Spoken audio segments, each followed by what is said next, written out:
Okay, last part of the lecture, we're going to talk about some of the sociological and psychological environments that affect fashion. So we'll be talking about, ethnicities and status of women. We'll be talking about the psychological environment as well. So go ahead and jump in.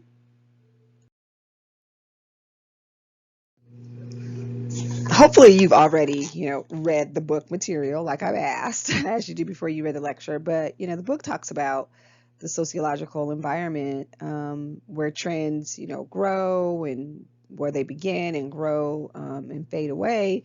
And all of that is based on the, sociology of what's happening in the world. So, if we look at the evolution, right, of what women wore at the beach, you see that just changes in beliefs and understand the change in beliefs for men and women of what the how much of the woman's body should be exposed is really is evident here. So if we look at the first picture, they're really covered up in the 20s. Actually, those outfits were risque for the 20s. There actually are pictures of people way more covered up. And then we move on to the 40s and the 50s where things became a little bit more less covered up. That's probably the best way to say it.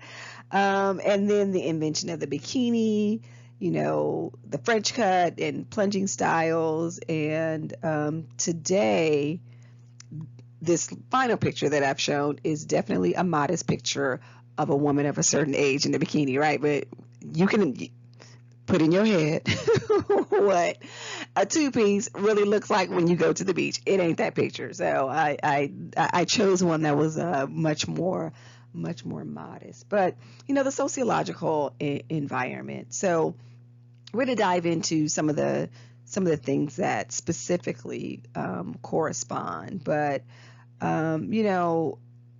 fashion is a continuum, right? It is a continuum on a timeline, and everything has a starting point and an end point. And that first picture we look at is a starting point of women being able to show their bodies more. And now we're at the point where Cardi B and that WAP, right?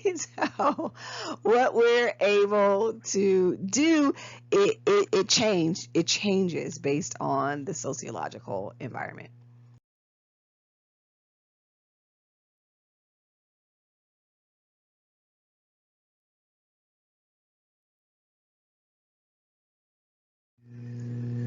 As with the economic environment, there's always more than one component that affects an environment. So we're not going to talk about all of them in the lecture because, again, the textbook does a great job of covering them. But some of the things that affect the sociological environment are leisure and ethnic influences, the status of women. We talked about that in the first slide. We're going to talk about that again.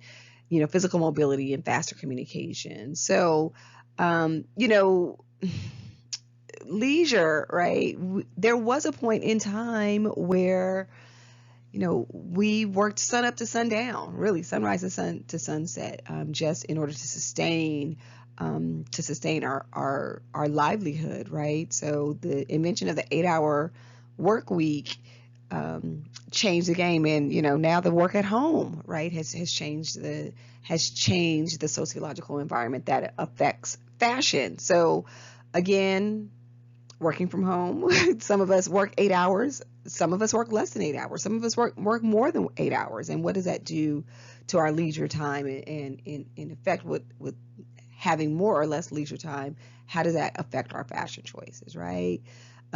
We live in a world environment and ethnic influences. In my history of fashion class, I talked about ancient India and the sari. And the sari is Indians are one of the few cultures, and the Chinese, in a sense too, but India specifically is one of the few cultures that has held on to their ancestral traditional form of dress. And if you think about it, saris are while they're still seen as, in quotes, Indian garments, they are Indian garments, we see them in a much more contemporary fashion, and we see many of us wear cultural dress that is just not of our culture anymore. So those ethnic influences, and as we become more and more of a world environment, we see those ethnic influences filtering their way into the decisions and choices that we make with our fashion choices, but also with just who we do business with too, right? Women love fashion. Actually, men love fashion too, but the status of women, right? And as we become freer and freer with, not as oppressed or not under the thumb, the status of women is really important. We're going to dive into that as deeper on a particular slide coming forward, right? Social mobility. So, the goal of the American dream is to do better than our parents. So, are we continually upwardly mobile? And as we become more upwardly mobile, what do we do with our choices? So like I said in an earlier slide is, one of the first things you do when we get some extra money, we're like, what can I buy with it, right? Or what luxury item can I get, right? So that's social mobility. And then the physical mobility, the ability to just go and do and see whatever you want to see, right? And, when you have that, physical mobility, it's a response to fashion. So, that cross-pollination that happens when you travel to a different destination than where you live, and those ethnic influences of that destination. And then the ability for us to have the whole world at our hand with faster communications. The invention of the internet completely transformed our world, and it has had some short, but more importantly, some long-lasting, sociological effects. So, so these things are all really important, and we're going to dive specifically into a couple of them in the next couple slides. So, we're going to talk about ethnic influences and the status of women in particular. Earlier in the lecture, we looked at the population figures just of Rancho, just of the city of Rancho, of the 177 or so thousand people that work there, and looked at the breakdown by ethnicity. And like I said when I reviewed that slide, is Rancho is about in the mid 30s, Hispanic and white. But looking at the actual and projected population ethnicities going forward, we do see a shift, and this is a national number. But if we look at the projections, in 1960, the population of the U.S. was at 80. The white population, was at 85%. And then in 2005, after the census, it was at 67%. And the projection in 2050 is that it's only going to be 47%. So, and then we see the growth of Hispanic population. So, less than 4% in the 60s, and about 14, and then pretty much doubling from where it was in 2005 to 2015. We see the African American population is pretty stable, and the Asian population will be just about doubling from where it was in 2005. And if we look at this, right, we see that ethnic influences are changing. So Hispanic and Asian influences will, become more prominent, right? And just think about the things that you eat. 15 years ago, actually, no, I won't say 15, but 10 years ago, I never would have thought that I was going to eat pho, right? And it's delicious, right? So, ethnic influences are an important factor to what is happening in fashion trends, because now large urban chains, well, number one, they're not all American. They're not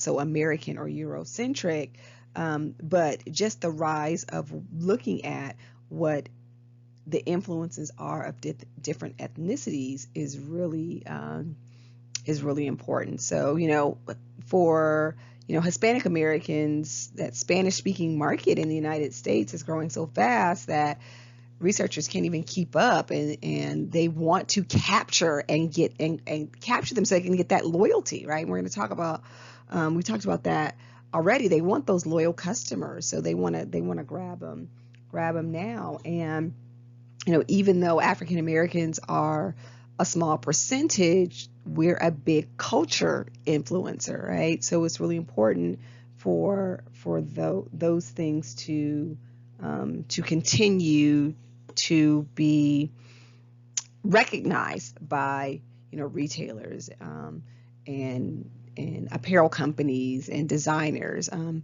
when we're going to talk about trend forecasting, that's the career we're going to talk about. When we talk about trend forecasting, all of these things are things that trend forecasters look at when they're making their determinations and when they're making their recommendations to companies.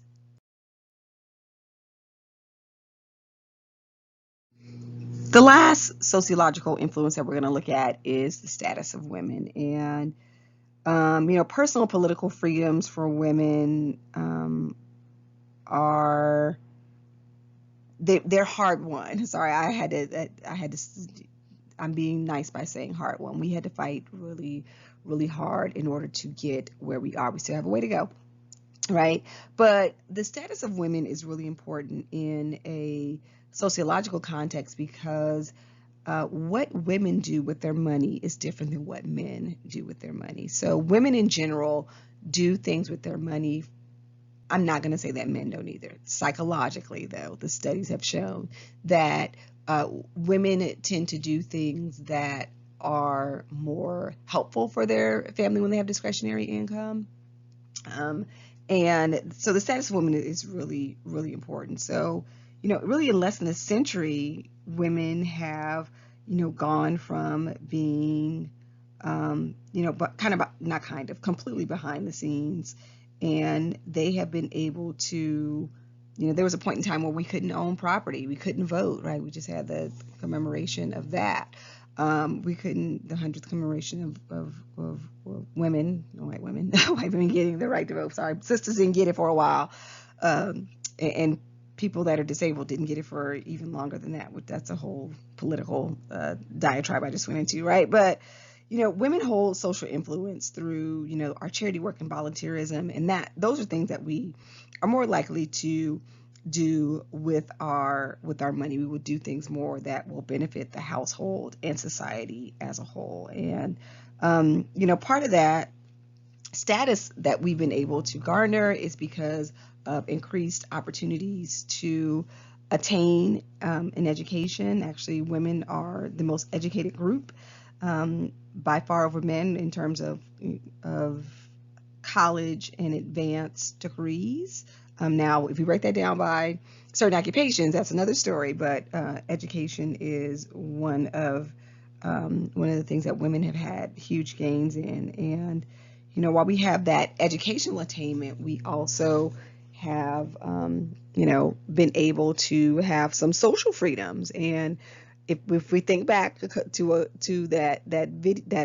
image that I had of the women in the bikinis, right? That social freedom that we weren't able to have. I'm part of an organization that actually participated in the 1913 suffrage march in Washington, D.C. They were students at Howard University. They were female students at Howard University, and they actually had to get a chaperone. They had to have a male chaperone to go off campus with them to participate in that march. And that is, right now, I know some of the women and the men in this class are like, what, a chaperone? Like, right? So that social freedom that we're allowed to have has made us decide what to do with our choices, right? How we have a difficult time. I'm going to say as a percentage of the population, I'll speak for myself as an African American woman, as a Black identifying woman. I don't want nobody to tell me what to do with my body, right? Or what choices I can make, or what school I can go to, or what things I can do. So the status of women really has had a major factor on the fashion world, because we also are the number one consumers of fashion. We buy for ourselves, we buy for our children, we buy for the men in our lives, dads, brothers, husbands, spouses, all of those. So the status of women is really important. And when we look at the graphic on the screen, our earnings are vastly different. So for the same job, the average earning for a white man or Asian woman, a white woman, a black woman, and a Hispanic woman is completely different. And with all things said, this is the same job in the same company, with the same job description, but the salaries can be vastly different. We're making it to the end, right? So the last environment that we're going to talk about is the psychological environment. And the psychological environment is just fashion interests in at any time in history, is an overarching prevailing attitude towards psychological attitudes, it just overall, right? And there are five attitudes. There are five attitudes that influence that's fashion demand, right? And it's boredom, curiosity, reaction to convention, the need for self-assurance, and the desire for companionship. So really, I'm tired of wearing this, so let me get something new, right? It's let's see what that looks like on me, right? It's time for a change. Either wanting to conform to a group, and it doesn't matter if that group is a non-conforming group, but wanting to conform to a group, right? The need for us to get over feelings of inferiority by how we dress. So sometimes we may fulfill a need by making fashion choices. So if we want the perception that we're more successful than we really are, we may splurge on an extravagance or a luxury item, or only wear brands, right? Only wear brands to be able to say, I got it together, right? And then that just desire for companionship, which is a desire that we all have, right? It's an instinct for our species. So whether we're flamboyant or really subdued, though, that desire to find our people, right? To find people like us, to find our people is really important. And, one of the great things about this program is this is generally where the fashion people find their people, right? So business folks or, mathematicians, well, maybe not, because they find their people too, but we really find our people, right? In part by looking at what they have on when they walk in class or on the discussion board, like what pictures they're posting on the discussion board. So that psychological element is the last part of the environment that we're going to talk about. So we're at the end of this portion of the lecture, and again, you're probably like, Professor Johnson, this is a class about fashion careers. Why are we talking about all this other stuff, right? All this other stuff is important because all this other stuff goes into careers in fashion. So, some of the topics that we talked about were a repeat of the topics that we talked about in the first chapter when we talked about marketing, specifically marketing positions. And for this chapter, we're going to talk about trend forecasting. And trend forecasting is just the study of these things. It's a study of geographic, demographic, population, age, market, spending patterns, trend for, part of what a trend forecaster does, they look at, at the influences and how we spend our time, what we do at that time, and the move of population shifts and attitudes and beliefs. So that is why this is really important. So I want you to digest this information. Make sure you go back and read the book if you haven't already. But the book does a great job digging really in deep with those the psychological environments. I want to make sure you have a grasp of that information. Um, it talks more about some of the sociological environmental factors. Make sure you have a great understanding for that. And then just what market segmentation, the details of market segmentation are as well.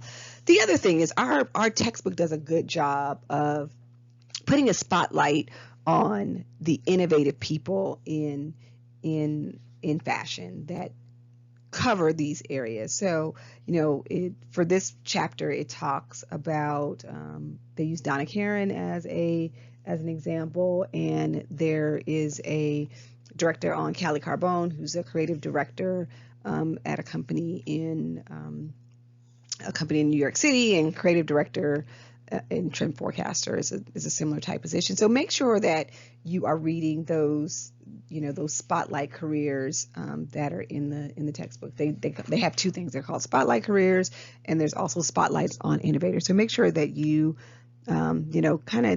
you put those things in your toolbox so you have an understanding of what those innovators do as well.